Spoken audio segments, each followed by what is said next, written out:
कि 86 साल की उम्र थी रतन टाटा की और ऐसे में अचानक से वो जब बीमार पड़ते हैं, सांस लेने में उनको कुछ तकलीफें यहाँ पर महसूस होती हैं। उस वक्त मुंबई के ब्रीच कैंडी अस्पताल उनको ले जाया जाता है, वहाँ पर उनको भर्ती कराया जाता है और भर्ती कराने के 2 से 3 दिन लगातार उनका इलाज वहाँ पर चला।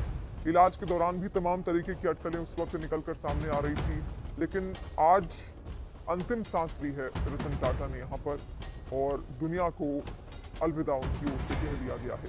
ब्रीच कैंडी अस्पताल के बाहर की ये तस्वीरें इस वक्त हम दिखा रहे हैं। वहां पर हलचल अब बढ़ती हुई नजर आ रही है। तमाम जो शुभ चिंतक हैं रतन टाटा के, वो ब्रीच कैंडी अस्पताल पहुंचने इस वक्त शुरू हो गए हैं। तो प्रधानमंत्री नरेंद्र मोदी का भी ये ट्वीट निकलकर सामने आया, जहां पर उन्होंने असाधारण व्यक्ति बताया रतन टाटा को और बेशक जो काम उनकी ओर से लगातार यहाँ पर किए गए, न केवल अपने हित में, अपने समूह के हित में, बल्कि लोगों के हित में भी।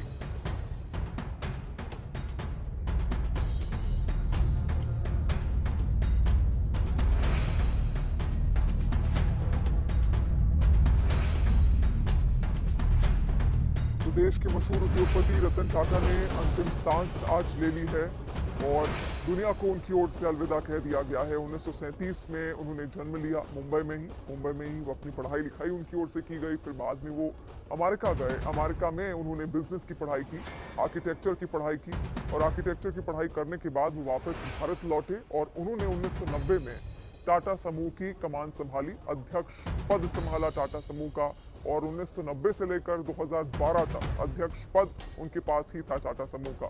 और वो दौर ऐसा था, उनका जो कार्यकाल था वो ऐसा था जो हर उद्योगपति के लिए प्रेरणा था। लोग उनसे सीखते थे, जिस विजन के साथ वो लगातार आगे चलते थे उस विजन से लोग प्रेरणा लेते थे और वो विजन न केवल टाटा समूह के हित में रहा बल्कि दुनिया के हित में भी रहा, भारत के हित में भी रहा और भारत के लोगों के हित में भी रहा। और यही कारण है कि उनके जो विचार हैं वो लोगों तक पहुंचे, लोगों के लिए प्रेरणा बन गए। और ये प्रधानमंत्री नरेंद्र मोदी का वो ट्वीट हम आपको दिखा रहे हैं, जहां पर उन्होंने शोक व्यक्त किया है और साथ में प्रधानमंत्री नरेंद्र मोदी ने अपनी एक तस्वीर भी रतन टाटा के साथ यहाँ पर साझा की है। देखिए, पूरा जो देश है इस वक्त सन्न है।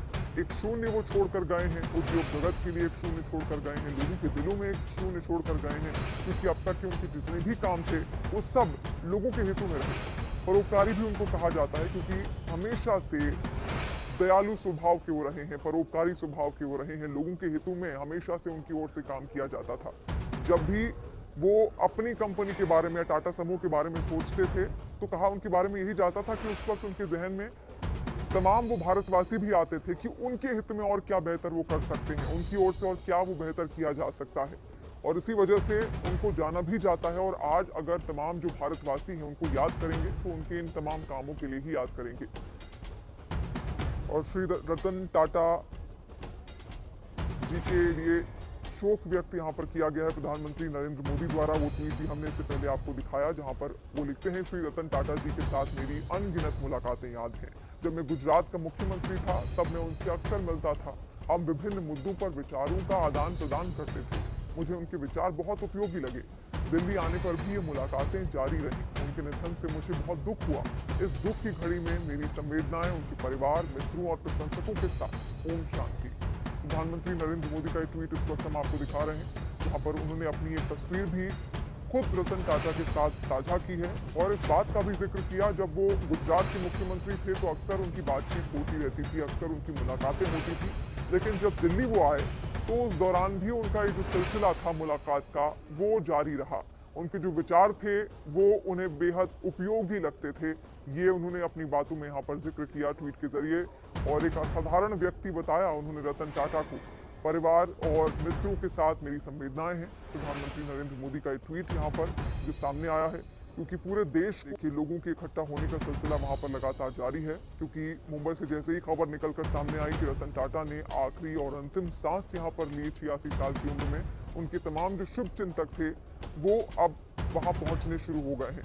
और इसी वजह से ये हलचल बढ़ती हुई ब्रीच कैंडी अस्पताल के बाहर, जहाँ पर तमाम जो लोग हैं अब धीरे धीरे इकट्ठा होने लगे। वो तस्वीर भी इस वक्त हम आपको दिखा रहे हैं। और 1937 में जन्म हुआ था भारतीय उद्योगपति रतन टाटा का, जो मशहूर थे अपने तमाम स्किल्स के लिए, इसके अलावा अपने तमाम विजन्स के लिए और जो आइडियाज़ वो लेकर आते थे कि उद्योग जगत में और किस तरीके से टाटा समूह को और ज़्यादा आगे बढ़ाया जाए, और उनका वो कार्यकाल हम सब ने देखा भी। 1990 से 91 के आसपास में उन्होंने एक कमान संभाली टाटा समूह की, और टाटा समूह की कमान संभालने के बाद, क्योंकि युवा उस वक्त थे और एक के बाद एक कई ऐसे उनके जो विचार थे वो टाटा समूह को बहुत ज़्यादा आगे ले गए। लेकिन आज उन्होंने दुनिया को अलविदा कह दिया है और अंतिम सांस उनकी ओर से यहाँ पर ले ली गई है। इसके अलावा टाटा समूह के लिए भी ये एक बेशक बहुत बड़ा झटका है, लेकिन लंबे वक्त तक वो टाटा समूह के चेयरमैन रहे। टाटा समूह की गद्दी लंबे वक्त तक उनकी ओर से संभाली गई थी, 1990 से साल 2012 तक। उसके बाद साइरस मिस्त्री को उत्तराधिकारी बनाया गया और उसके बाद उनको कार्यकारी अध्यक्ष भी यहाँ पर बीच में बनाया गया था 2016 से 2017 के बीच में, जब साइरस मिस्त्री ने अध्यक्ष पद से इस्तीफा दिया था।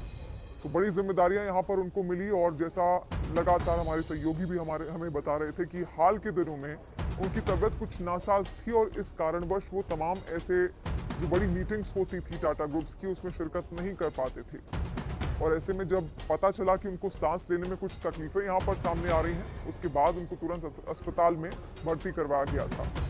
और रतन टाटा के बारे में कुछ रोचक तथ्य भी यहाँ पर लगातार हम आपको बता रहे हैं। कब उनका जन्म हुआ, कैसे उन्होंने अपनी पढ़ाई लिखाई पूरी की। 1975 में हार्वर्ड से एडवांस मैनेजमेंट प्रोग्राम उन्होंने लिया और 1981 में टाटा इंडस्ट्रीज के अध्यक्ष वो यहाँ पर बन जाते हैं। 28 दिसंबर 1937 को मुंबई में उन्होंने जन्म लिया था। मात्र 10 साल के थे जब उनके माता पिता अलग हो गए थे, लेकिन उनकी दादी ने उनकी देखरेख की, उन्होंने उनको पाला पोसा और मुंबई में ही ऐसे में उनकी रहकर पढ़ाई पूरी हुई अपने भाइयों के साथ। फिर वो यूएस चले जाते हैं, अमेरिका जाकर वहाँ पर आर्किटेक्चर की पढ़ाई करते हैं, इंजीनियरिंग की पढ़ाई उनकी ओर से की गई, और उसके बाद तमाम एक नए विजन के साथ वो भारत आते हैं। भारत जब आए तो उनको कमान सौंपी गई टाटा ग्रुप्स की, और टाटा ग्रुप्स की कमान जब उनको सौंपी गई तो उसके बाद कई सारी नई नई उपलब्धियों की ओर लगातार टाटा ग्रुप आगे चलता रहा।